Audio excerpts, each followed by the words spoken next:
News click की स्वतंत्र और आजाद पत्रकारिता को समर्थन दीजिए।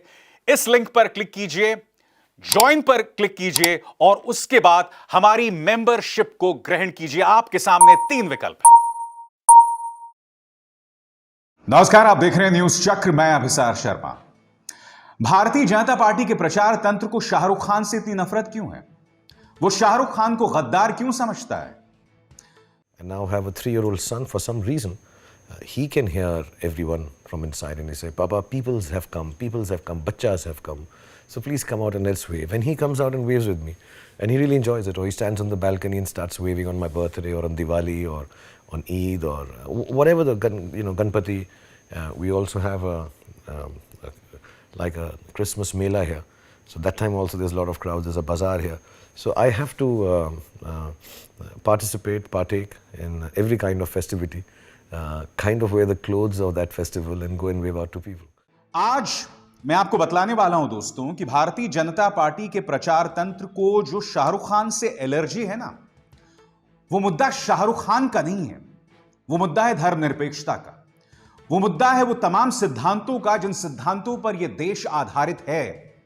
और आज मैं न्यूज चक्र के जरिए उसे साबित करने वाला हूं।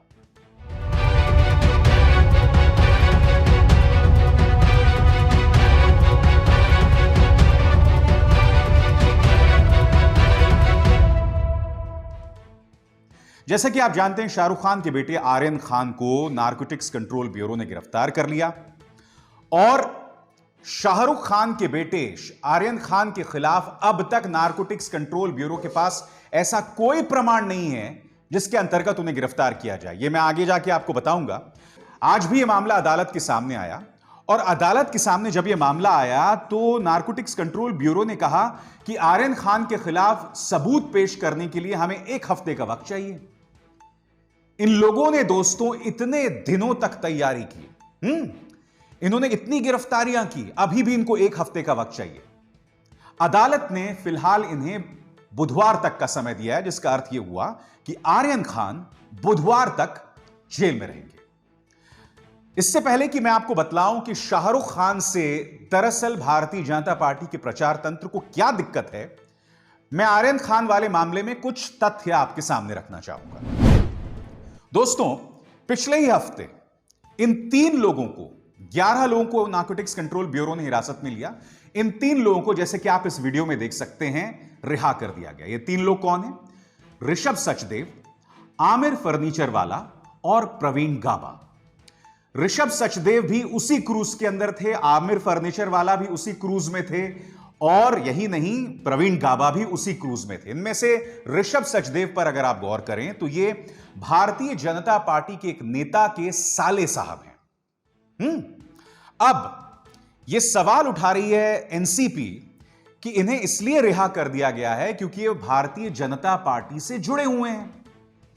और बात यहां नहीं रुकती, खुद नारकोटिक्स कंट्रोल ब्यूरो कह रही है। आप इन दोनों खबरों में देखिए, ये टाइम्स ऑफ इंडिया की खबर है, ये इंडिया टुडे की खबर है। दोनों खबरें आपके सामने कह रही हैं कि शाहरुख खान के खिलाफ हमारे पास कोई प्रमाण नहीं है। शाहरुख खान के बेटे के खिलाफ जो है हमें कोई ड्रग्स नहीं मिले। जब हमने उन्हें पकड़ा था उन्हें ड्रग्स नहीं, उनके पास ड्रग्स नहीं थे। बात यहां तक नहीं रुकती है। आर्यन खान के जो वकील हैं सतीश मानशिंदे, वो ये तक कहते हैं कि आर्यन खान उस क्रूज में चढ़े ही नहीं थे जहां पर इनकी गिरफ्तारी बताई जा रही है। और बात यहां नहीं रुकती है दोस्तों, इन 2 चेहरों पर गौर कीजिए, किरण गोसावी और मनीष भानुशाली। इस वीडियो में आप देख सकते हैं कि ये दोनों लोगों को पकड़ के नारकोटिक्स कंट्रोल ब्यूरो के दफ्तर के अंदर ले जा रहे हैं। क्या आप जानते हैं इनमें से किरण गोसावी जो है वो एक प्राइवेट डिटेक्टिव है, उसके खिलाफ कई आपराधिक मामले हैं। तो नारकोटिक्स कंट्रोल ब्यूरो बताए कि ये आदमी इनकी रेड में क्या कर रहा था। अब ये जो मनीष भानुशाली है, ये बीजेपी का एक नेता है, कार्यकर्ता है बीजेपी का। और ये देखिए किस तरह से लोगों के हाथ पकड़कर वो नारकोटिक्स कंट्रोल ब्यूरो के सामने ले जा रहा है।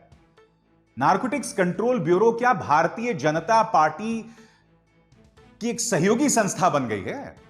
हालांकि मैं जानता हूं इस देश में अधिकतर जो संस्थाएं हैं, मीडिया से लेकर ईडी से लेकर इनकम टैक्स से लेकर सीबीआई, सभी भारतीय जनता पार्टी की सहयोगी संस्थाएं हैं। मगर यहां तो खुला खेल फर्रुखाबादी हो रहा है।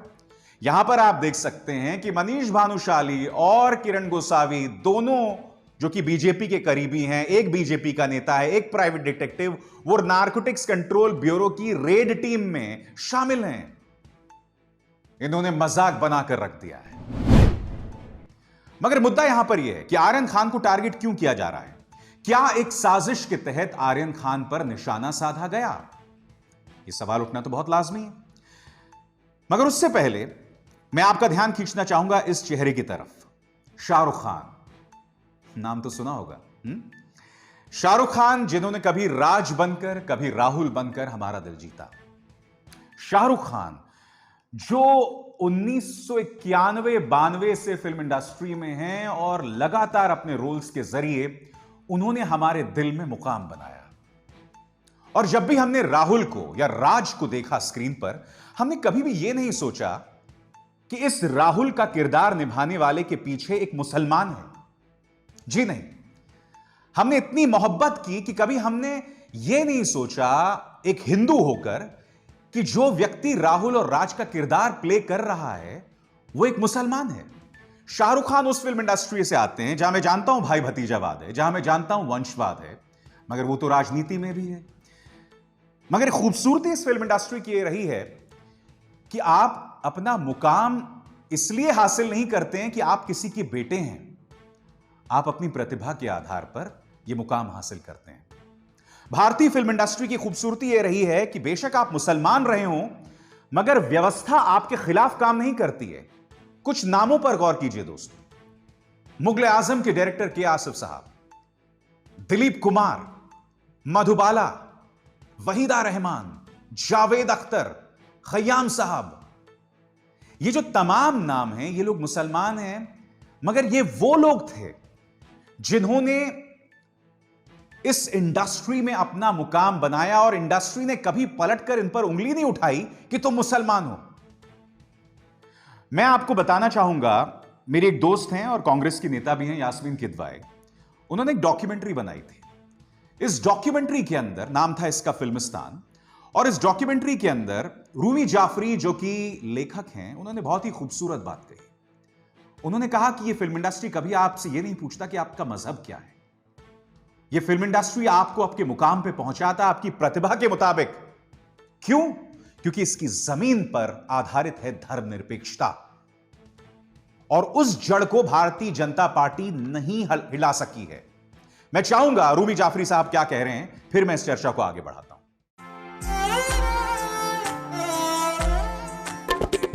असली जो हमारा हिंदुस्तान है वो अब आप किसी भी एंगल से सोच लीजिए।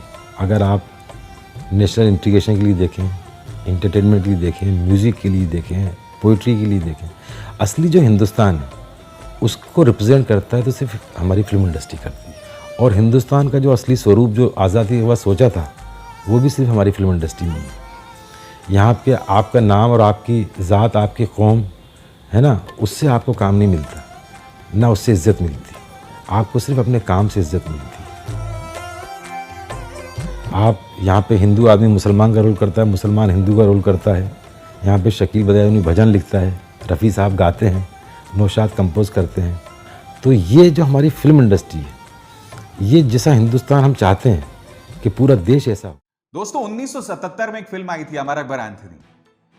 अमर, जिसका किरदार विनोद खन्ना ने प्ले किया, अकबर ऋषि कपूर ने, और एंथनी गोंजाल्विस अमिताभ बच्चन ने। आप जानते हैं उस फिल्म में सबसे ज्यादा तालियां किस किरदार के लिए बजी थी? एंथनी गोंजाल्विस के लिए।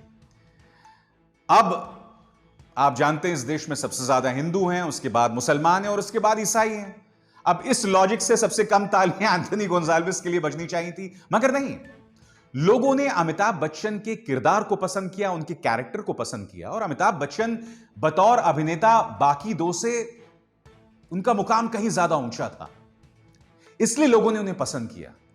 अब अगर यह देश धर्मनिरपेक्ष ना होता, अगर यह देश की नसों में सांप्रदायिकता भरी होती, तो लोग तो शायद विनोद खन्ना के किरदार यानी कि अमर को ज्यादा पसंद करते। कल्पना कीजिए, क्या अमर अकबर एंथनी जैसी फिल्म आज की तारीख में बन सकती थी? बन सकती थी। मैंने कार्यक्रम की शुरुआत में आपको बताया, शाहरुख खान की खासियत यह रही है कि वो एक मुसलमान है, बावजूद उसके हमने उन्हें मोहब्बत की उनके किरदारों के जरिए, राहुल और राज के जरिए। भारतीय जनता पार्टी इस बुनियाद को खत्म करना चाहती है, उनका प्रचार तंत्र इस बुनियाद को खत्म करना चाहता है। वो चाहता है कि हम अपने एक्टर्स को उनके मजहब के नजरिए से देखें, उनकी प्रतिभा के नजरिए से ना देखें, उनके किरदारों के नजरिए से ना देखें। वो चाहते हैं कि हम सिर्फ और सिर्फ मजहब का चश्मा लगाकर इस दुनिया को देखें। और अगर हम ऐसा करेंगे ना दोस्तों, तो बतौर देश हम बर्बाद हो जाएंगे, क्योंकि इस देश की जड़ें बहुत मजबूत हैं।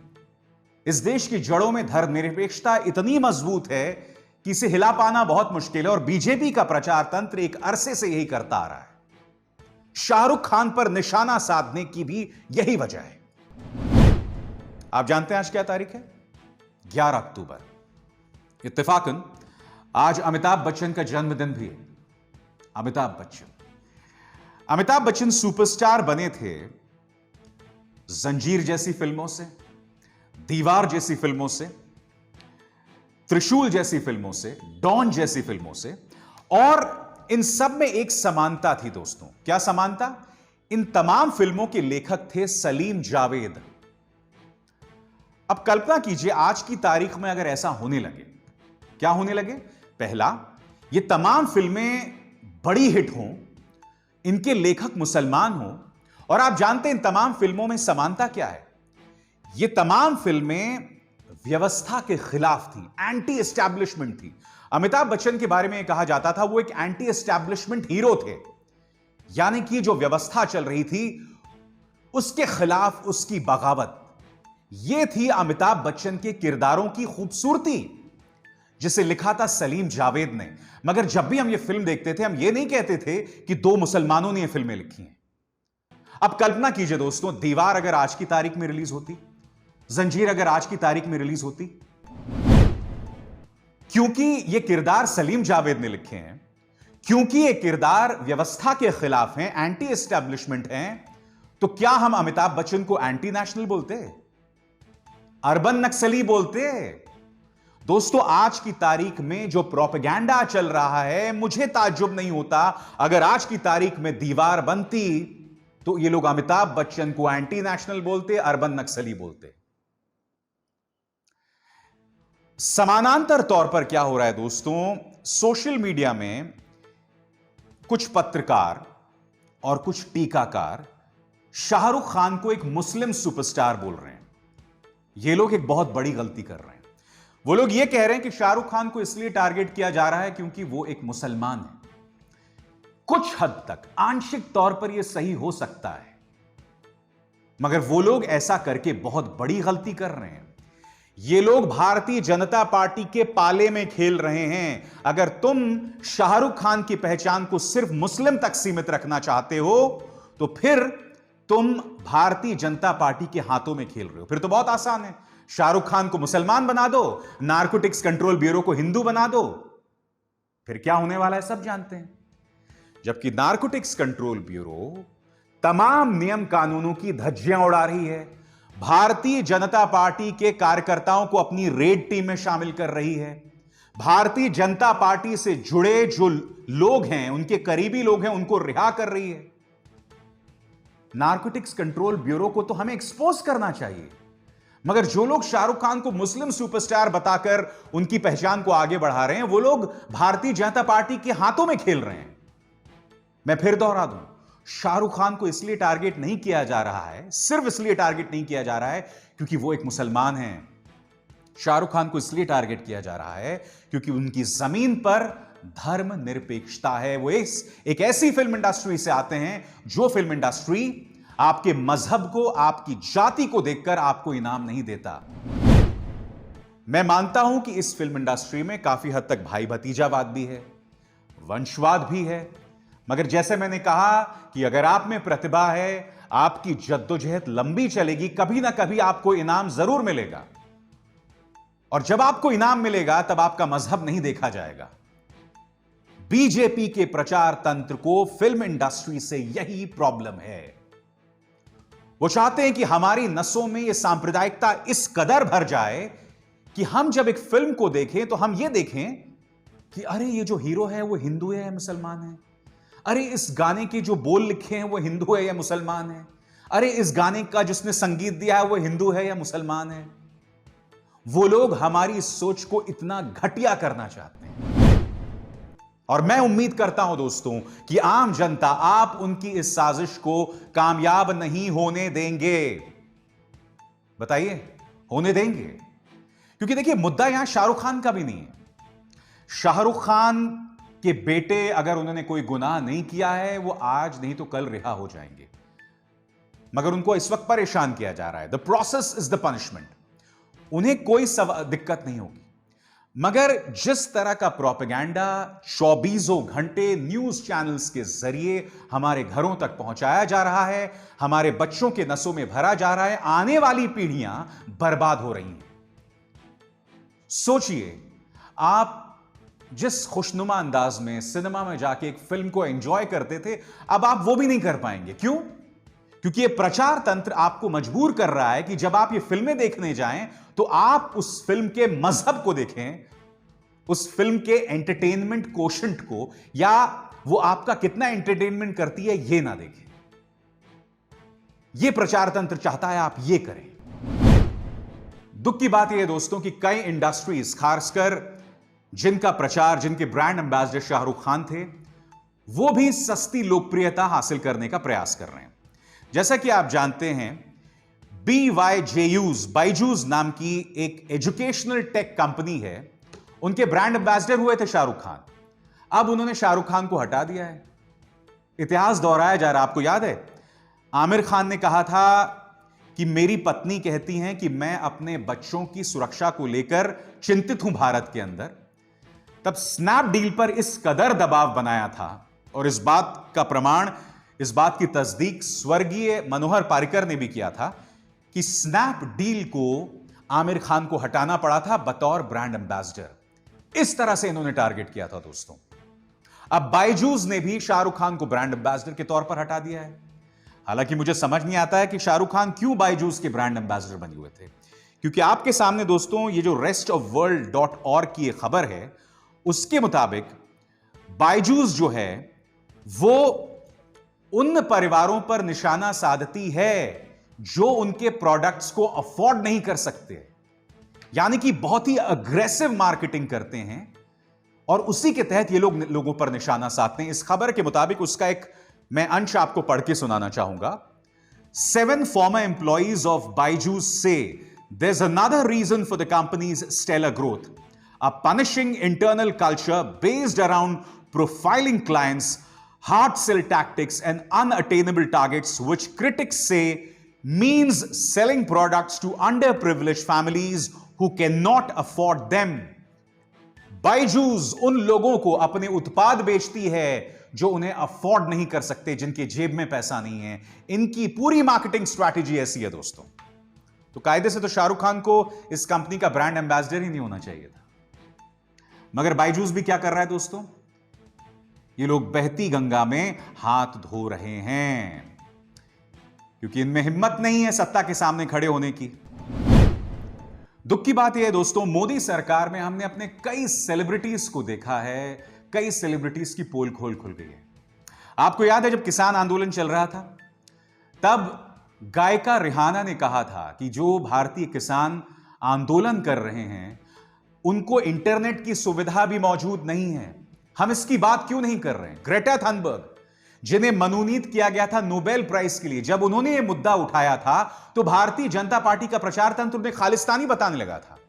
और जैसे ही इन लोगों ने आवाज बुलंद की थी, हमारे कई हीरोज, उन्होंने अपने आप को एक्सपोज कर दिया। सबसे ज्यादा दुख हुआ था मुझे इस आदमी को लेकर, सचिन तेंदुलकर। सचिन तेंदुलकर ने ग्रेटा थनबर्ग और रिहाना की आलोचना शुरू कर दी थी कि आप लोग हमारे देश के मामलों में दखल ना दें। कौन सचिन तेंदुलकर? सचिन तेंदुलकर वो हैं दोस्तों जिनका नाम पैंडोरास पेपर्स में आया है। इंडियन एक्सप्रेस ने बाकायदा एक खबर की थी, और एक खबर क्या थी, सरल भाषा में अगर मैं आपको बता दूं, खबर यह थी कि हमारे देश के कई धनी लोग अपना पैसा ऑफशोर कंपनीज के जरिए कुछ शेल कंपनीज में निवेश करते हैं, उसे इन्वेस्ट करते हैं, यानी कि उनकी जितनी कमाई है उसे छुपाते हैं और विदेशी जमीन में शेल कंपनीज में उसे इन्वेस्ट करते हैं, वहां पर लगाते हैं।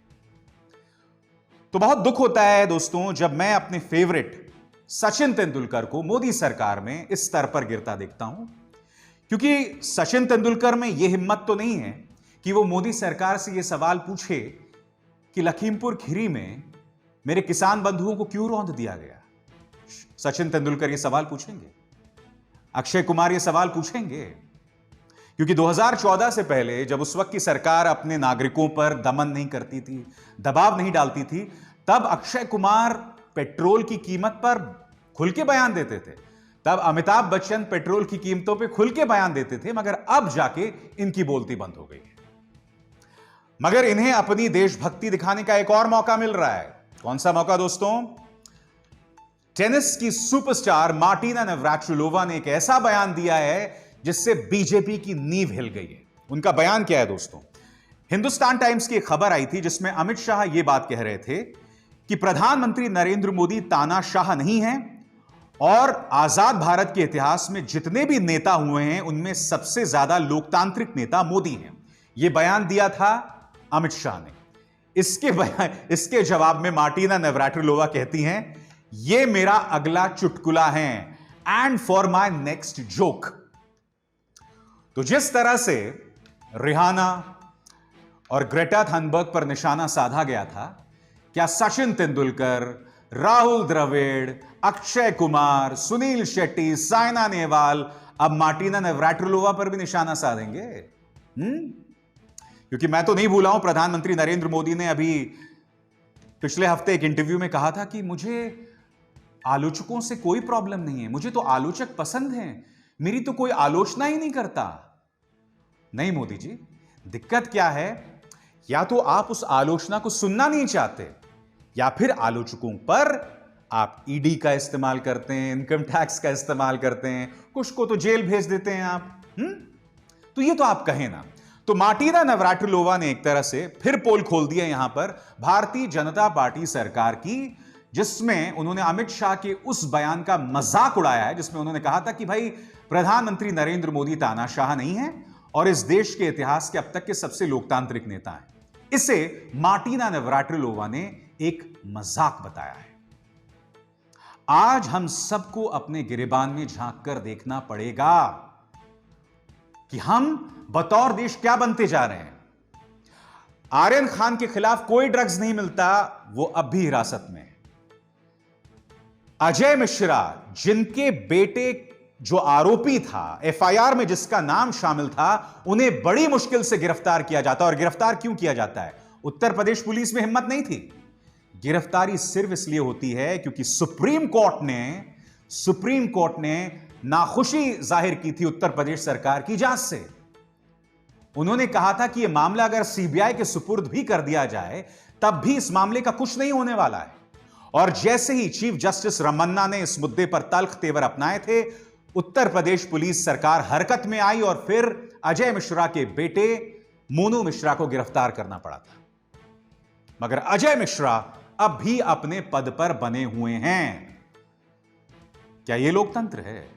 बताइए, क्या यह लोकतंत्र है? क्योंकि अजय मिश्रा लगातार इस मुद्दे पर गलत बयानी करते देखे गए हैं। उन्होंने कहा साहब एक पत्थर मारा गया और उससे गाड़ी पलट गई और उसमें किसान दब के रह गए। आप सब जानते हैं दोस्तों, अब तक आप वो वीडियो देख चुके होंगे जिसमें गाड़ी आती है, पीछे से मार के चली जाती है। रमन कश्यप के बारे में कहा था किसानों ने मार मार के, लाठियों से मार मार के खत्म कर दिया।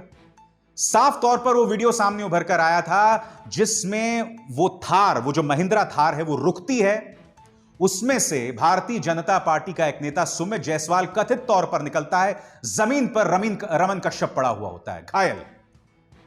और फिर एक और वीडियो आया था जिसमें रमन कश्यप किसी तरह से वहां से भागते हुए आगे निकलने का प्रयास करता है। ये तमाम चीजें कैमरा पर मौजूद हैं। अजय मिश्रा लगातार झूठ बोल रहे हैं मगर उन पर कोई कार्रवाई नहीं की जा रही। ऐसे में क्या आप कह सकते हैं कि हमारा लोकतंत्र संपूर्ण है? ऐसे में अगर मार्टिना नवरात्रिलोवा हमारे देश की लोकतंत्र पर सवाल उठा रही हैं, देश के गृह मंत्री अमित शाह के बयान का मजाक उड़ा रही हैं, तो क्या गलत कह रही हैं भाई? क्योंकि 2014 से पहले इस देश की जनता में इतनी हिम्मत थी, इतना साहस था कि वो सत्ता पे बैठे लोगों से सवाल करती थी। आज आप में उतनी हिम्मत नहीं है, आप डर गए हैं। आपको धर्म का धतूरा इस कदर से चटा दिया गया है कि आपको लगता है साहब ये सरकार चलेगी तो देश में मुगलों का राज हो जाएगा। मगर साहब हम क्या करें, न्यूज चक्र का जो फलसफा वो यही है कि हम आपके सामने हकीकत पेश करते हैं और वो हकीकत अक्सर कड़वी होती है। उस कड़वाहट से मैं तो दूर नहीं जाने वाला हूं दोस्तों। वो कड़वाहट, वो हकीकत मैं आपके सामने लाते रहूंगा। अभिसार शर्मा को दीजिए इजाजत। नमस्कार।